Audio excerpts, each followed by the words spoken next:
We are joined by Congressman Bruce Westerman of Arkansas's 4th Congressional District here on the podcast and also simultaneously on YouTube.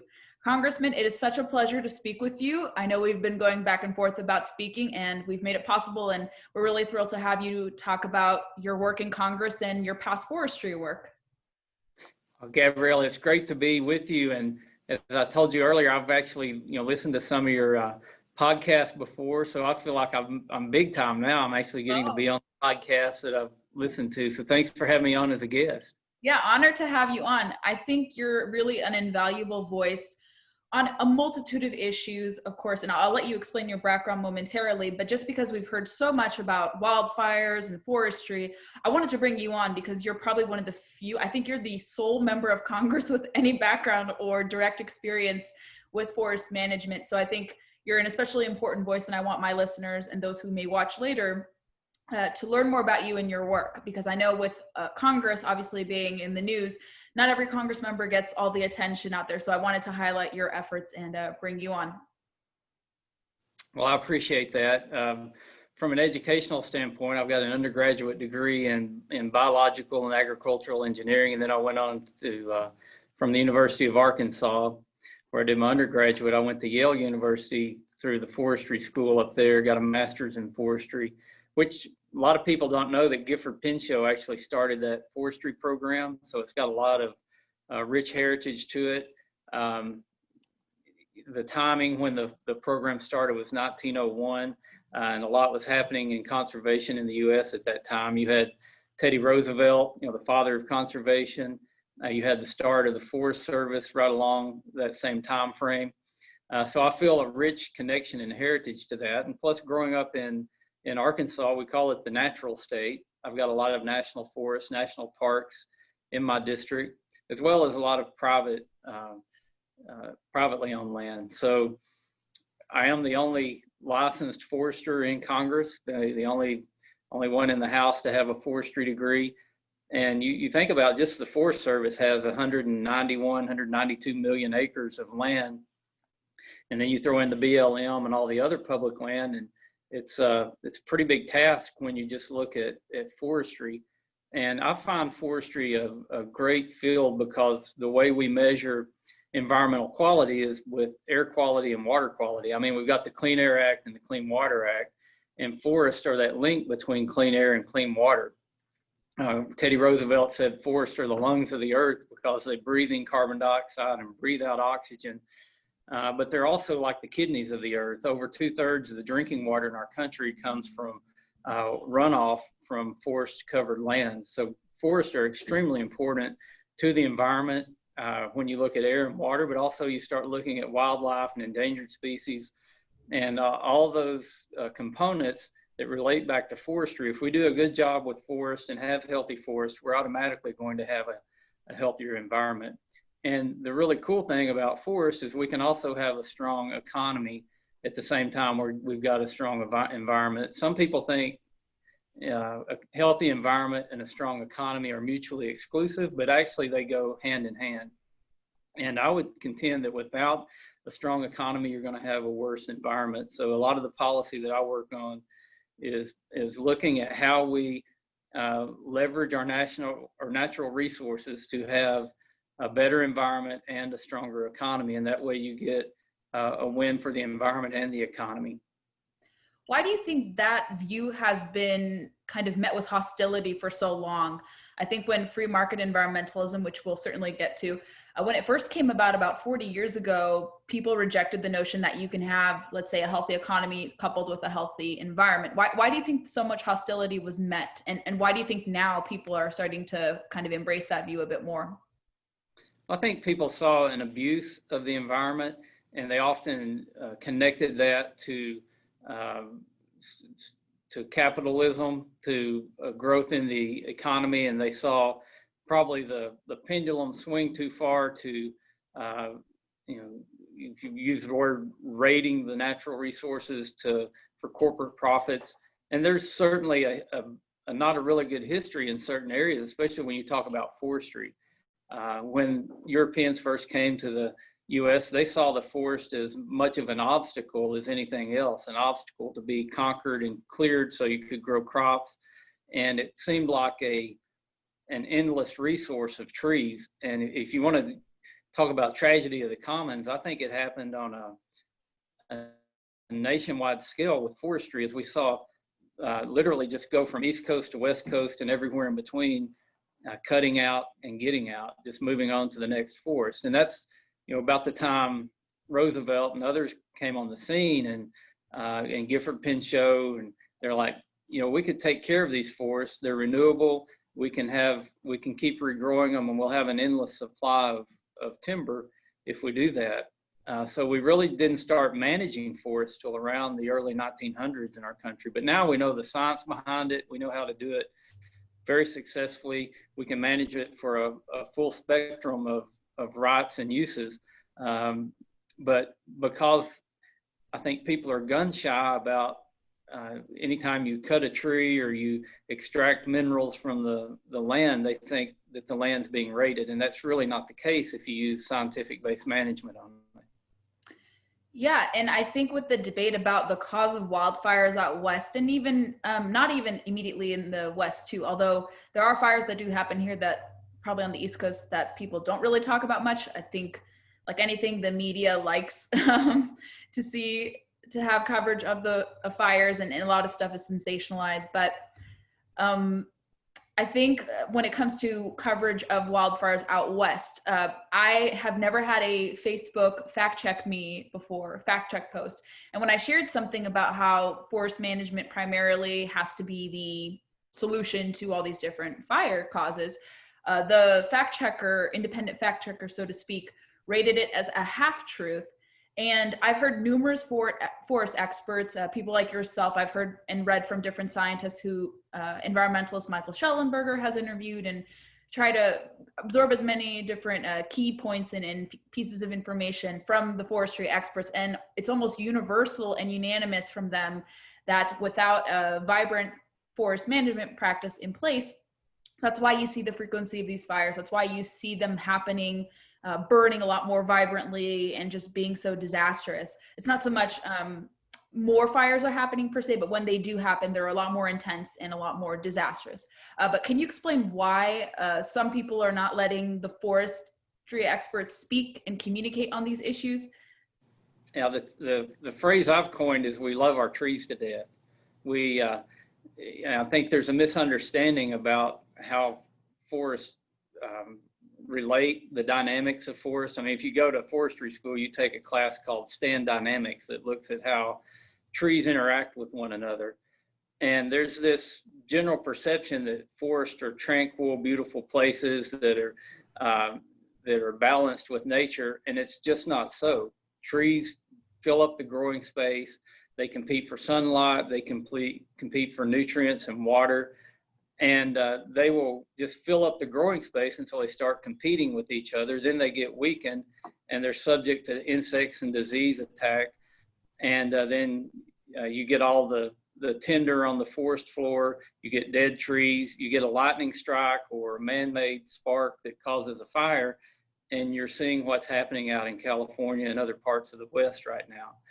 So people want to jump in and say, no, it's not forest management, it's all climate change. Well, the climate is changing. There's no question when you look at the data with the amount of carbon in the atmosphere. Pre-industrial revolution, we hadn't seen carbon levels over 300 parts per million. By looking at air trapped in polar ice caps, we can see that up until the 1950s, it was still relatively around 300 parts per million. In 1956, they started measuring atmospheric carbon in Hawaii, and they got up to, I think it was 315 parts per million then, and now we're somewhere above 400 parts per million. So if the concern is what the damages that are caused by carbon in the atmosphere, the question is, what do you do about it? And forests are really the one tool, the largest, most economical, pragmatic approach to removing carbon from the atmosphere is with forests. That's why I've sponsored the Trillion Trees Act. based on the report that came out of Switzerland saying that if we planted 1 trillion trees around the globe, we could remove 205 gigatons of carbon, or 2/3 of the carbon produced since the beginning of the Industrial Revolution. That's a pragmatic, proactive approach. And the same thing applies to forest management. You can say this caused it or that caused it, but what's the solution? And really the only solution we have is to go in and thin the forest and do the management on it to reduce the fuel load, so that when fire happens, it's not as intense and it's not as widespread. And, you know, if we've got climate problems we're trying to fix, that takes decades or even centuries for climate change, real climate change to occur.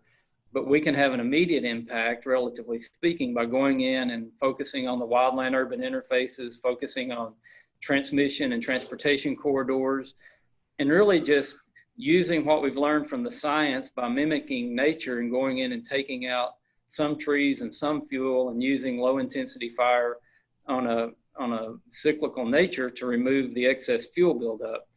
Even at the campfire, the aerial photography shows that where the fire stopped was on a man-made fire break on private property, where they had thinned really heavily, and the fire hit that thinned area, it dropped down to the forest floor, and the firemen were able to go in and put it out. It's not like rocket science or something we don't understand, and we're just failing to get it implemented. Yeah, that's a pretty clear view on that from what I've read, and I think what most people are curious to learn about in terms of it, because I think it's easy to pin the blame on something, and certainly climate can contribute to this. I know it contributes in some ways to that. I mean, California primarily is a desert. If the fires are occurring there, or if it's more north, it's a more forest type setting, a more wooded area up there. But yeah, I just think that there's so much misinformation, and it's not because I have, because of my political beliefs. I really think on this issue that there's been a lot of mishandling, a lot of misinformation about it, because they think that if you support forest management, you're for unadulterated logging. And I mean, logging should be a vibrant industry in this country. And also I think, and you probably have seen this too in kind of your analysis of why you see fires also with mismanagement and kind of mishandling there. Would you say that also like Clinton era policies, which made it harder for people to access forests, and also abusing the Endangered Species Act by trying to label the spotted owl as such, a lot of people have said that's also contributed kind of to the decline and also to the perpetuation of no forest management in California and some other Western states. Is that it's probably the number one issue right now, and it's another issue that I think people haven't given as much thought to.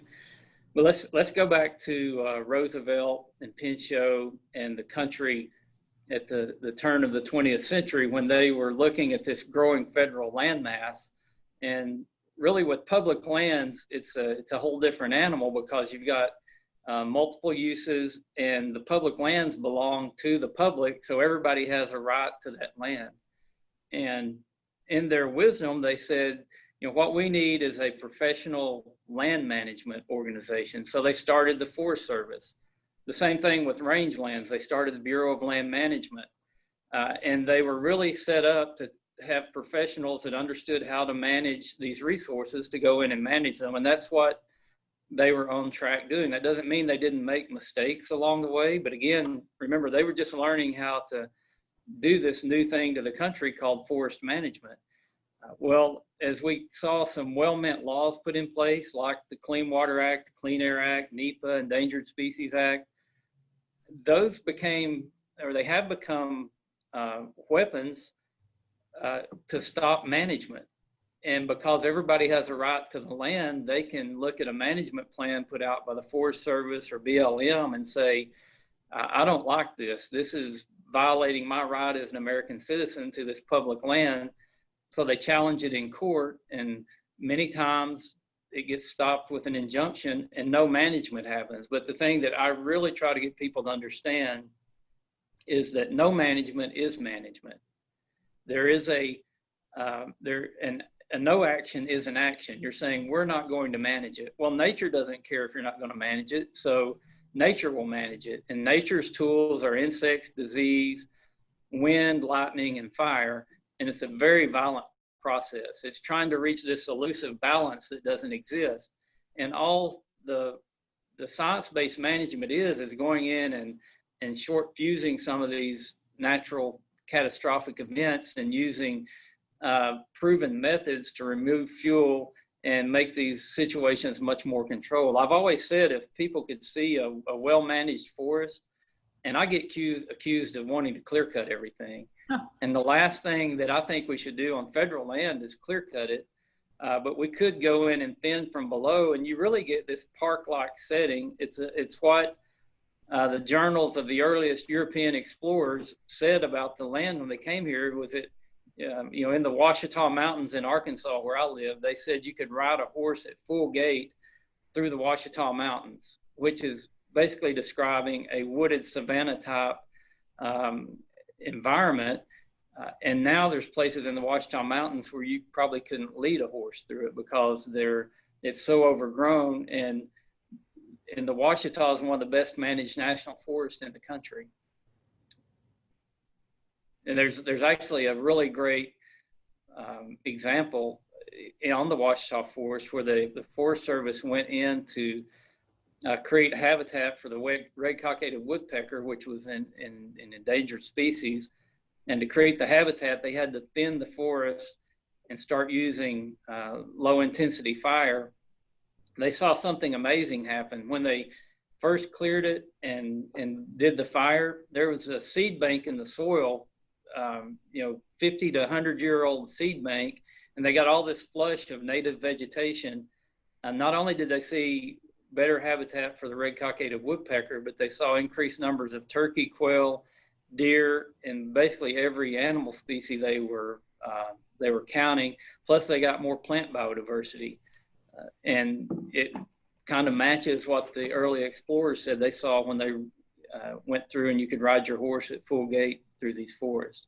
So not only would this be good for the environment, stop down or reduce catastrophic wildfires, but it'd be very pleasing to most people's eye, and we would see better wildlife habitat. There's really no downside to a healthy forest. Everybody and everything wins with a healthy forest. And on the contrary, what we're seeing with these forests out in California, when you have these catastrophic stand replacing wildfires, in forestry terms, you're clear cutting that forest. You're killing all vegetation on the forest, killing all the trees. You're burning up the shrubbery. You're actually burning the organic matter out of the soil, removing the soil nutrients. And you'll see these wildfire sites out there where a decade later, they still haven't got trees to grow back on it. The Angora fire is one of them that I visited 12 years after the fire happened, and after replanting 6 times, the Forest Service still can't get trees to grow on the site. So I think everybody that cares about the environment needs to step back and look at the big picture. And obviously what we're doing right now is not working. If anybody thinks what we're doing in California and other states in the West right now is working, I don't know what their standards are. So there's got to be a better way. And I believe the overwhelming scientific evidence is that we need to go in and do management on these federal lands. Is there any movement? I think I saw that you had a bill with respect to forest management. I think it was a bipartisan bill, and it's starting to gain some traction, hopefully. Do you think that's going to potentially pass? And do other members of the House Natural Resources Committee agree with trying to usher in that and then take it to a full House vote and then later full Senate vote? And hopefully maybe something can reach the president's desk, because I know he's expressed interest with forest management, but definitely you guys in Congress are tasked with trying to help correct any policy errors with that respect. But is there any movement to actually address this from the legislative angle right now? Well, it is a bipartisan bill, the Trillion Trees Act, and we had a hearing on it in the Natural Resources Committee, but definitely not between now and the election. I don't think anything's going to happen, but it really is a science-based, should be very bipartisan bill. And it looks not only at planting more trees, but taking care of the forest that we've got. And, I mentioned those 4 areas that really need some triage done on them. That's the wildland urban interface. And Gabriella, you mentioned earlier in the show about how these fires happen on the in the east as well as the west. We've actually got more wildland urban interface in the eastern part of the country because we got higher population densities than in the western parts of the country. And it wasn't that long ago we had the terrible fire in Chattanooga, Tennessee that destroyed a lot of property and people's lives were lost. You never hear about the swamp fires in the Okefenokee swamp, but they're probably as intense as some of the fires you see out west. They're just dealt with in a different manner. So there are wildfires all across the country. They're obviously, they occur more and usually with greater intensity in the west, but the whole country could benefit from doing forest management, first off in the wildland urban interface, then looking at all these transmission corridors. You know, the Camp Fire started on a PG&E power line. And then when you talk about transportation, where you've got more humans interfacing with the environment, you've got chains dragging on vehicles, people throwing cigarette butts out the window or whatever, you can get more fires that way, or train wheels on a train track. That will start a fire too. So we need to focus there. And then on critical watersheds, because when you get a massive fire in one of these critical watersheds, long after the fire's out and the rains start, you often get mudslides, and you do a lot of devastation to water supply systems. And then another thing about forestry, you're very careful about stream side management zones, not disturbing those because you want that soil held in place. But when you get a wildfire, it burns right down to the edge of the stream. So you're going to get a lot more, not just ash, but eventual soil erosion into the streams too. That's very informative, because I know on both the West and East Coast, very different how they manage fires. And obviously I'm not an expert, so that's why I brought you on to talk about this, but that was really interesting to learn how obviously they're managed differently because of population density and just other contributing factors. But I wanted to ask you also, what have been some legislative goals of yours while serving in the House Natural Resources Committee? I know forest management is one of them, but is there anything else that has been kind of on your mind? Actually, this year, as we know, there has been actually a lot of movement on conservation policy, the Great American Outdoors Act passing, and I think the ACE Act is also heading its way to the president's desk as well. But could you speak to kind of successes or policy goals that you've had or that you've seen pass through the threshold so far this year, and what you hope the committee will focus on and perhaps Congress will focus on in the next legislative term? Yeah, and how much time do we have? Because there's a lot of work that needs to be done. But is things that I've worked on so far that I'm happy about is I've had this bill called the Resilient Federal Forest Act, where it really looked at how we do management on federal lands. And one of the big things that came out of that that we got signed into law, not by passing that bill, but by getting this piece of policy in another bill, was the fire funding fix for the Forest Service. The federal budget goes from October 1st to September 30th. So the Forest Service was in a scenario where they wouldn't use any of their money for management because they were setting it all aside for the late summer, fall forest fires. So we got that fixed where they could spend their money on management throughout the year. And then if they went over budget fighting fire, the money would come out of FEMA. So that was a big hurdle, and we got that done. We've also got a law passed that the EPA hasn't implemented yet that states that biomass is carbon neutral. Most people in the world recognize that, but the U.S. hasn't really recognized it yet. We've got some programs to do categorical exclusions, and this gets to the problem of having well-meaning environmental laws weaponized to stop management. We're able to go in and do a 3,000 acre categorical exclusion that says that you don't have to do a full environmental impact statement in a NEPA analysis, that if you've got a management plan, you can do an environmental assessment and go in and do the management plan. That's all well-intentioned, but it's still not enough to do everything that we need to get done. Kind of the biggest issue, and this sounds like a small thing, but I think it would have a huge impact when it comes to forestry, is that action, no action. To require a court to consider the outcomes of taking no action along with considering the outcomes of taking an action. Because the way these plans get stopped is, the judge will look at the action the Forest Service is planning, and they might say, well, that's going to harm this person's rights. And they never consider what's going to happen if no action is taken, which we're seeing that happen out in California right now. When we get away from the forest, we've got a lot of issues with mineral and energy extraction on federal lands. We want to move to an economy that uses the lowest cost, cleanest fuel that we've got. Someday that could be low carbon or no carbon fuel, but to do that, we've got to have a lot of rare earth minerals and other compounds that are mined. And we've got those here in the US, but China's kind of got the world supply locked up right now. So we can use our natural resources on federal lands as leverage as we rebuild our economy coming out of the pandemic and not have so much reliance on foreign supply chains. I think those are areas that Congress is going to have to look at. And then you mentioned the Great American Outdoors Act. That's a great first step in taking care of the public lands that so many people value. But we've still got a long-term operation and maintenance issue with the federal lands on how we fund that. So I would also hope to look at solutions, how we can have long-term funding to make sure that these, everybody thinks of the national parks, but we've also got Forest Service and other U.S. Fish and Wildlife, other lands out there that get used a lot by the public. And we should take more pride in those and keep them up better.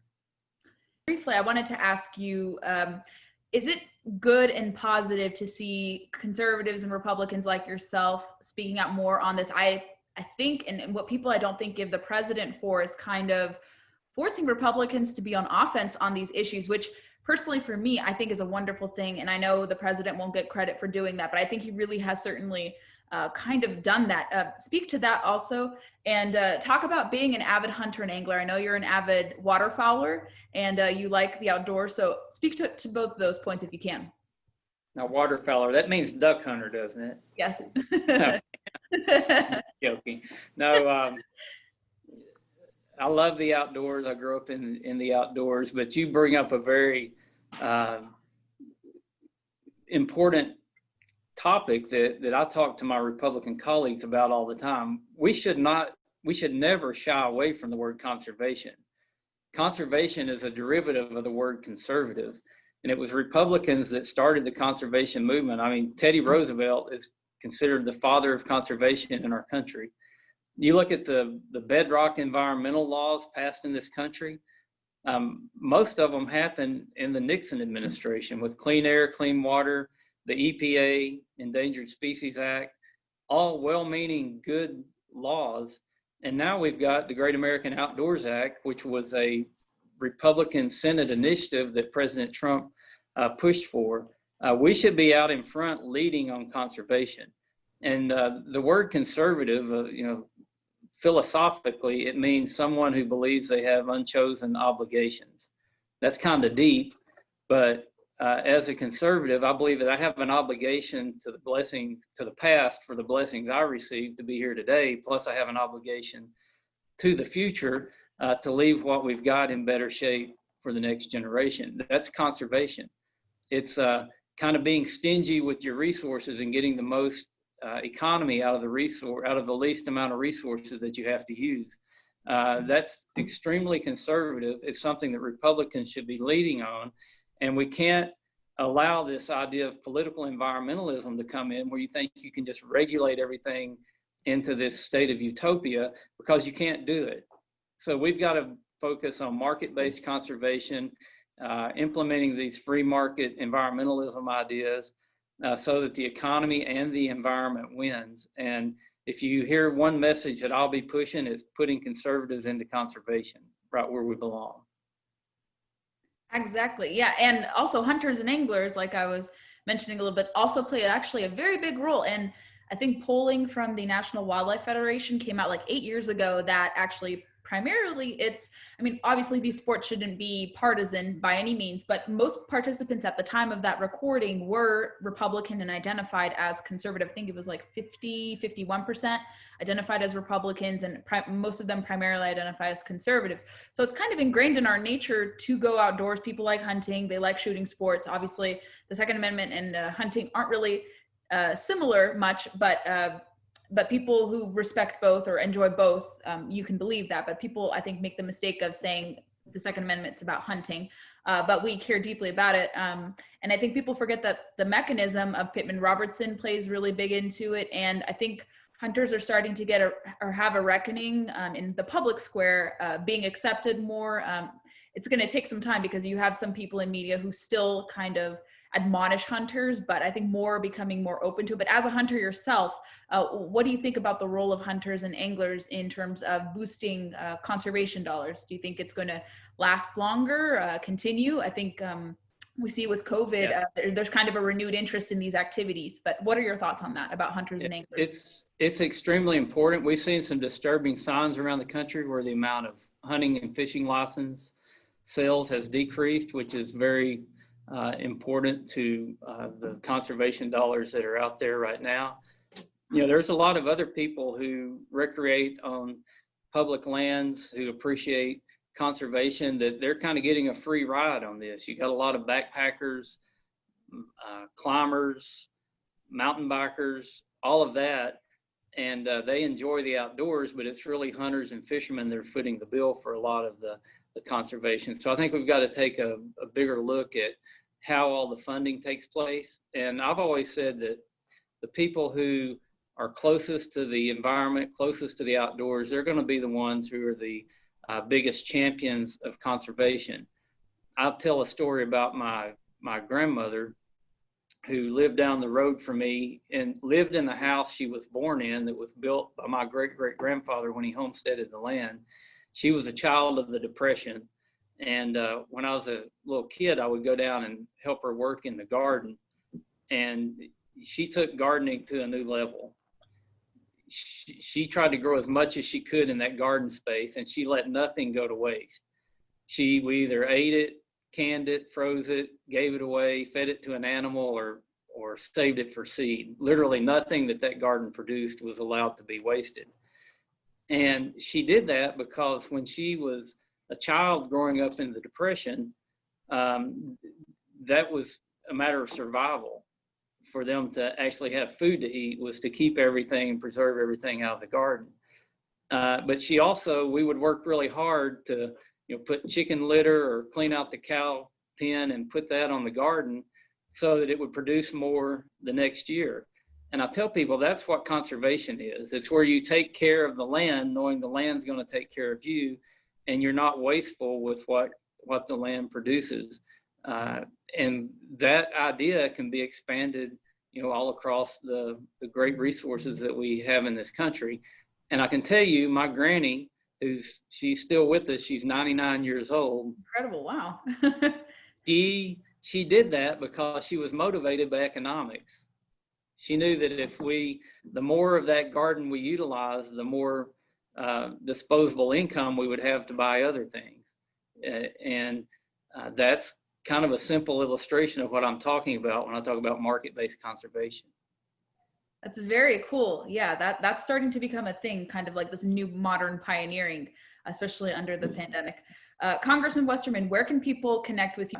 It's at Rep Westerman, and then westerman.house.gov is the website. So I would love for people to follow us on Twitter and all the other social media accounts we've got.